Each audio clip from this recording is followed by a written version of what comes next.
WhatsApp e Telegram estatal? Pois é, o governo começou a fase de testes de um aplicativo de mensagens para substituir o WhatsApp nas comunicações internas. É tecnopolítica ou reverberação do tarifaço do Trump? Vou perguntar aqui para a nossa querida Bruna Bufara no plantão no Meteoro.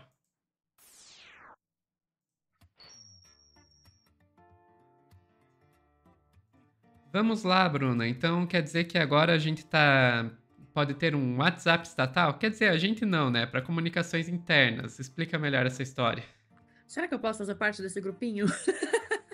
E abrir mão dos serviços Meta, dos meus dados serem enviados para qualquer lugar para ser feito com qualquer coisa que eu não sei o que? Pois é, aparentemente não vai ser só para comunicação interna.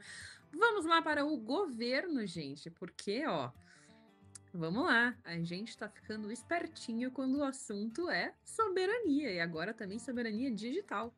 O governo está testando o aplicativo da ABIN para substituir o WhatsApp em comunicações internas. A busca é para retirar o WhatsApp e o Telegram, que é usado hoje em dia, para substituir isso dentro das conversas do governo.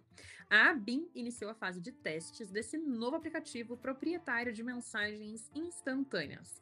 A informação já foi compartilhada com o Congresso Nacional, sendo que ela marca uma mudança de posicionamento do governo brasileiro, uma vez que o país já teve um mensageiro proprietário, mas foi abandonado em 2020. Em reunião com a Comissão de Controle de Atividades de Inteligência do Congresso Nacional, as autoridades da BIM explicaram que, inicialmente, o aplicativo seria dedicado só aos servidores da agência. Contudo, a ideia agora é fornecer o aplicativo para todos os servidores da administração pública federal. Assim como o WhatsApp, o mensageiro do governo federal deve usar uma criptografia própria e possibilitar envio de textos, áudios, fotos e vídeos. A ABIN ainda prevê a criação de grupo e realização de chamada, sendo que o aplicativo está sendo desenvolvido em parceria com a Universidade Federal do Ceará e o SERPRO.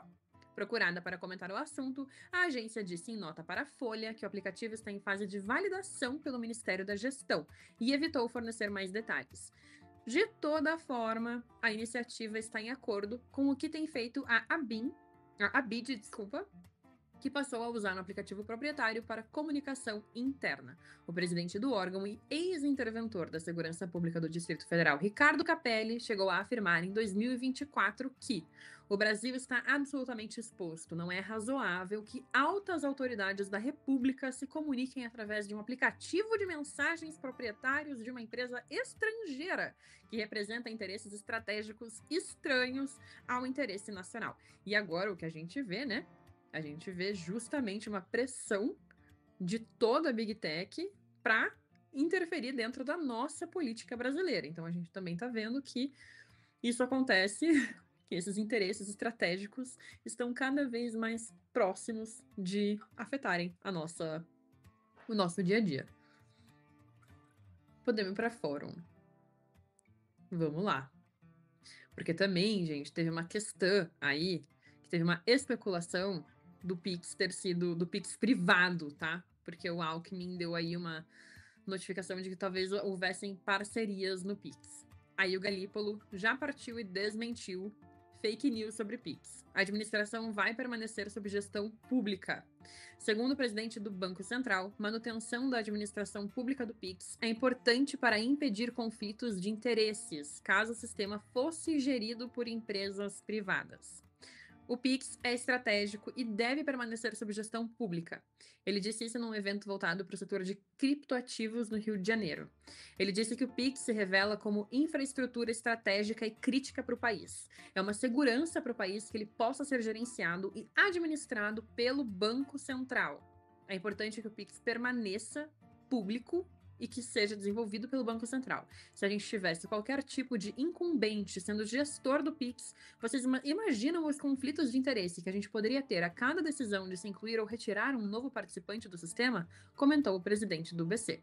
Então, o que a gente está vendo aqui é justamente toda uma discussão de soberania nacional envolvendo a tecnologia. Então, a gente está percebendo que, com o tarifaço do Trump, muitos setores brasileiros acordaram para o fato de que a gente está usando sistemas e a gente está usando nossos dados, a gente está enviando nossos dados para terceiros, para outros países com outros interesses e que isso está nos deixando incrivelmente expostos.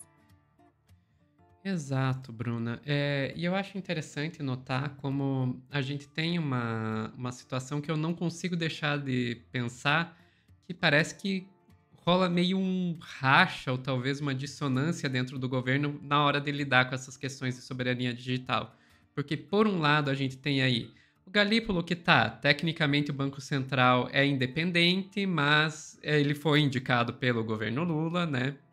E falando aí de não, o Pix tem que continuar privado, mas público, desculpa, mas essas todas as conversas sobre um possível Pix privado surgiram por causa de um membro do governo, que foi o Alckmin, que foi ter reunião com o pessoal das Big Techs e saiu de lá falando sobre a Pix para todos em parceria com essas empresas. Então, ok, a gente tem lá uma hora o pessoal falando de, não, vamos estudar a possibilidade de ter um GPS brasileiro, enquanto você tem o Haddad fazendo uma política de data centers que é assim, tipo, se você perguntar o que é colonialismo digital e for procurar no dicionário, aparece a política de data centers do Haddad, que basicamente vai entregar os nossos dados, entregar os nossos recursos naturais para trazer data centers para cá, que vão gerar pouquíssimos empregos e pagar pouquíssimos impostos.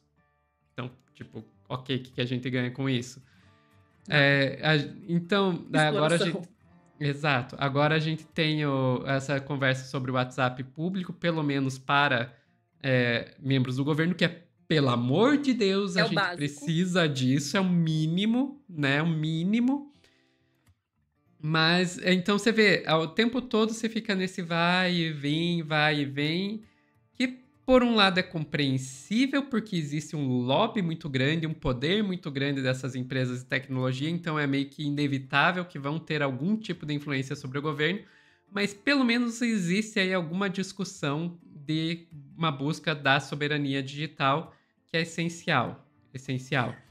Resta a nós aqui, eu falo nós duas como imprensa, e também ao nosso público como cidadãos, cobrar para que nesse cabo de guerra que eu pelo menos enxergo dentro do governo, que ele ganhe o lado certo.